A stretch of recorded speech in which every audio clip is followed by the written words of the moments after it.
Saudi अरब ने मक्का मुकर्रमा और Medina Munawwara में रियल एस्टेट कंपनियों में गैर मुल्कियों को सरमायाकारी की इजाज़त देने का फैसला कर लिया। सऊदी मार्केट रेगुलेटर ने कहा कि दो मुकद्दस तरीन मकामात पर रियल एस्टेट कंपनियों में गैर मुल्की सरमायाकारी की इजाज़त मज़ीद सरमायाकारी को राग़िब करने के लिए दी गई।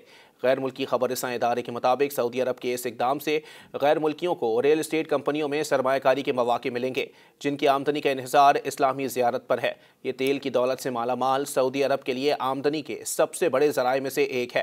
कैपिटल मार्केट अथॉरिटी ने बयान में कहा कि ये इक़दाम बैरूनी सरमायाकारी को राग़िब करने के लिए उठाया गया है और इससे दोनों शहरों में मौजूदा और मुस्तक़बिल के मनसूबों के लिए सरमायाकारी हासिल की जा सकेगी। सऊदी अरब ने आज़मीन हज और उम्रा की तादाद 2030 तक बढ़ाकर 3 करोड़ करने का मंसूबा बना रखा है। सरकारी अदाद-ओ-शुमार के मुताबिक सऊदी अरब को 2019 में हज और उम्रे से 12 अरब रुपए की आमदनी हुई थी। हज सऊदी मईशत में अहम किरदार अदा करता है और आज़मीन हज की तादाद में इजाफा सऊदी विजन 2030 के इक़्तिसादी इस्लाहात एजेंडे का हिस्सा है, जिसका मकसद सऊदी मईशत का इन्हिसार तेल की आमदनी पर कम करना है।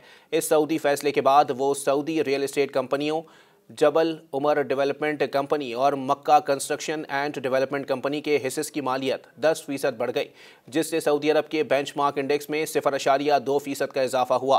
कैपिटल मार्केट अथॉरिटी का कहना है कि गैर मुल्की सरमायाकारी सिर्फ हिस्से या कर्ज के आलात या दोनों तक महदूद होगी। स्ट्रेटेजिक गैर मुल्की सरमायाकार इसमें शामिल नहीं होंगे।